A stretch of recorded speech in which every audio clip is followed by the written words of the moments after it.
Olá, meu amigo e minha amiga, estamos aqui outra vez, graças a Deus, para mais um conteúdo. E eu quero já antecipar que se você, porventura, ouvir alguns barulhinhos, é que a chuva realmente voltou ao nosso estado, que é preocupante também. Mas o nosso tema de hoje é este: Lula se posiciona contra a PEC do estuprador. A semana inteira, essa que passou, a imprensa ficou cobrando que o governo estava de cócoras para esta PEC, que não se posicionava, que não dava sua opinião, mas você vai ver o que o Lula falou. Contudo, todavia, entretanto, eu quero pedir para você que está chegando pela primeira vez no canal, se inscrever, ativar o sininho das notificações, todas elas, deixar um certinho, deixar um comentário e principalmente compartilhar, mas o mais importante, assistir esse conteúdo até o final, porque nós vamos fazer uma leitura sobre esse assunto. Estamos até saturados, mas que é um absurdo, é um absurdo. Então vamos nessa. A primeira coisa que eu quero deixar claro é que eu sou contra o aborto, mas contra no aspecto de que quando há, a partir de 14, 16 e por aí vai, onde a mulher, de forma consensual, ela tem uma relação sexual e desta relação, de um encontro casual, seja o que for, gera um filho, não tem conversa. Mas o que está no Código Penal desde 1940, sobre os três aspectos do aborto, que é a questão do estupro, do risco de morte para a mãe ou da questão da não formação do cérebro, enfim. Essas realmente não há como mexer e deve continuar.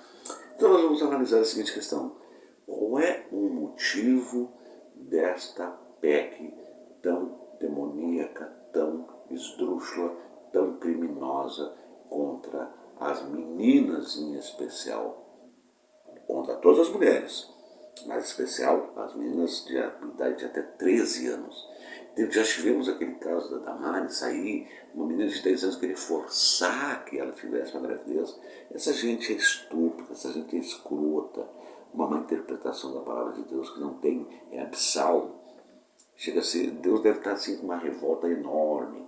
Jesus então está perguntando, quem sabe, o porquê que eu fui salvar essa tal de humanidade com a minha morte. Enfim.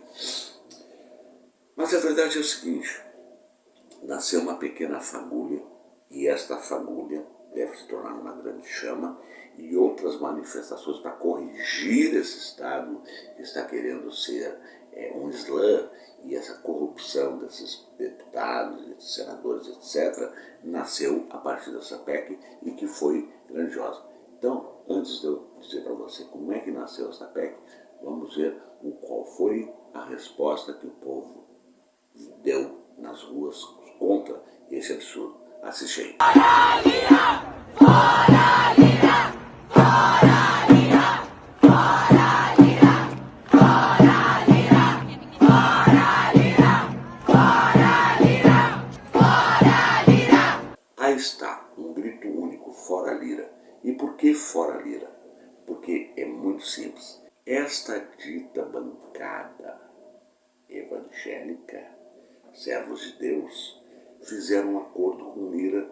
Eles apoiariam a reeleição dele desde que ele colocasse em pauta pelo menos 5 projetos esdrúxulos, inconstitucionais, que é só o que eles sabem fazer, os bolsonaristas, bancada evangélica, bancada da bala, só que eles sabem fazer projetos de lei ou PECs inconstitucionais, e aí derrubar o Supremo, e aí então tem um ativismo judiciário, uma perseguição. Não. Então, foi o que aconteceu. Só que agora está chegando o momento do Lira querer fazer o seu sucessor. Aliás, o Lira, um ladrão, canalha, sem vergonha, que está no mandato por uma liminar, porque ele já foi condenado no estado dele por corrupção, fora um monte de outras coisas que tem, enfim, mas isso fica para depois. Aí os evangélicos chegaram e disseram para o Lira: e aí, Lira, nós podemos apoiar teu candidato a seu sucessor, mas e os nossos projetos? E aí então o Lira, desesperado pelo apoio dos bolsonaristas, dos evangélicos, sem vergonha, etc. e tal, fez o quê?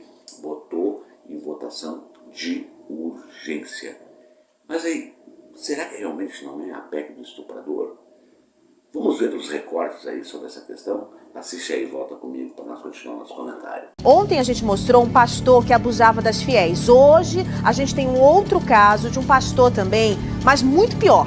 Dessa vez, ele foi preso porque estuprava e engravidou a própria sobrinha de 12 anos. Então esse falso pastor foi preso lá em Brasília porque ludibriava os fiéis e chegava a cometer até mesmo, como cometeu, segundo a polícia, crimes sexuais. Um pastor foi preso suspeito de assediar e estuprar crianças e adolescentes de uma igreja evangélica de uma cidade de Anápolis, no Goiás. Um pastor evangélico foi preso em flagrante, suspeito de abusar sexualmente de uma menina de 14 anos dentro do carro dele no meio da rua. Polícia investiga um pastor por crimes de estupro de vulnerável e assédio moral. O pastor foi preso acusado de abusar sexualmente de fiéis sob a justificativa de desfazer maldições. O pastor em Guarulhos foi preso ontem pela 5ª Delegacia no município da Grande São Paulo. As acusações dele são de estupro contra pessoas, contra menores que frequentavam a igreja. Aí está. São vários recortes mostrando pastor aqui, pastor acolá, bispo aqui, bispo acolá, só nessa questão de estupro, de abuso, etc e tal. Fora os outros crimes que eles têm cometido, feminicídio, homicídio, ele, mulher matando pastor e por aí vai, a flor de lis, enfim. É um absurdo. Isso então tem que ser estancado, isso tem que ser barrado e temos que fazer de novo aquela fagulha dessa movimentação.